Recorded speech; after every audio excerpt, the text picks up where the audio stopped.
I'm Ryan Dupuis. I'm a financial planner at Freedom Financial Planning. We get a lot of questions about cryptocurrency at the moment, as most people can imagine. It's not for everybody. It gives you the chance to get lots of strong gains quickly, but it also is very risky and very volatile. So one of the biggest issues with cryptocurrencies is the lack of regulation.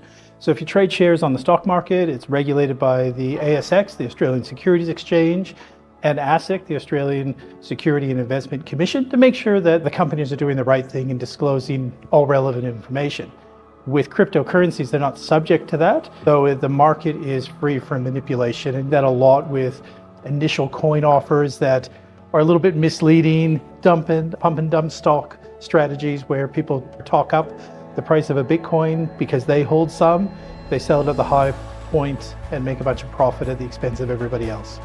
So look, cryptocurrency is an investment. You can make a lot of money. Just be aware of what you're doing when you invest into it. Do your research. Use a secure wallet because you don't transact on the ASX. You've got to go through third-party wallets. So just make sure you know what you're doing before you jump in. So a lot of people don't understand it because they think if they earn $120,000 a year, they're going to be okay. They're going to have plenty of money. But the biggest issue that we see with people is you live to your lifestyle. So the more you earn, the more you tend to spend. And you may not realize it and you might not think of it. When you're earning $50,000 a year, you think, if I earned 100, I'd have plenty of money. Except when you start to earn 100, you want bigger cars, you want better places, you go out for more holidays and restaurants. And so you nickel and dime yourself to death with a lot of small purchases that just become more expensive over time. That's probably the number one issue with it. But also, a lot of people don't budget. So they don't have any idea about how they spend or where their money goes.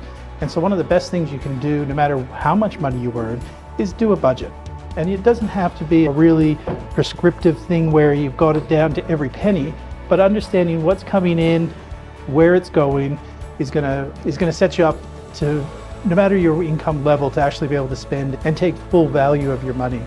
The other thing is people don't pay themselves first. So when they do a budget, they list all their bills and think, I'll pay myself with what's left over, but there probably isn't anything left over.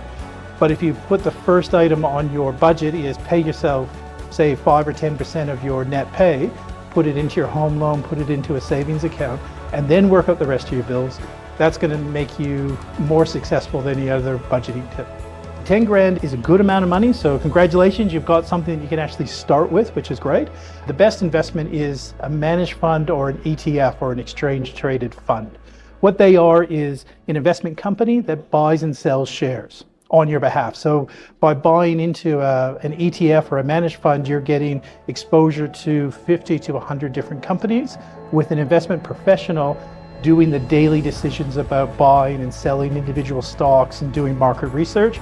So you can focus on just letting the money grow over time.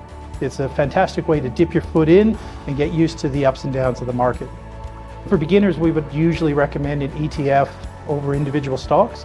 What you get is broad diversification. So with an exchange traded fund, it's an investment that buys and sells stocks. So you'll end up with a portfolio through the ETF of between about 50 to 100 different companies. And you don't have to worry too much about the buying and selling of the underlying stocks. You just manage that one investment. Whereas if you're trying to buy a portfolio yourself, you carry individual company risk because one company may not perform great, as opposed to a portfolio of 50. If one company doesn't perform well, the other 49 are going to balance it out. So it's a much more stable investment, particularly for a beginner investor. So we would always recommend that people invest on a regular basis, so monthly basis is great. There's a concept called dollar cost averaging, which is what you're doing. So by putting in a regular amount every month, you're smoothing out the price of your investments because some months the price is going to be up, some months it's going to be down, and then over the course of a year, you're going to end up with a more average unit price as opposed to trying to sit on the sidelines and choose a dip because when is the dip? Is that the low point? Is tomorrow going to be lower? Is it going to go up tomorrow and I've missed the dip? So by having a regular structured investment, you don't have to worry about that. You're just investing for the long term. And remember, time in the market will make you more money than trying to time the market.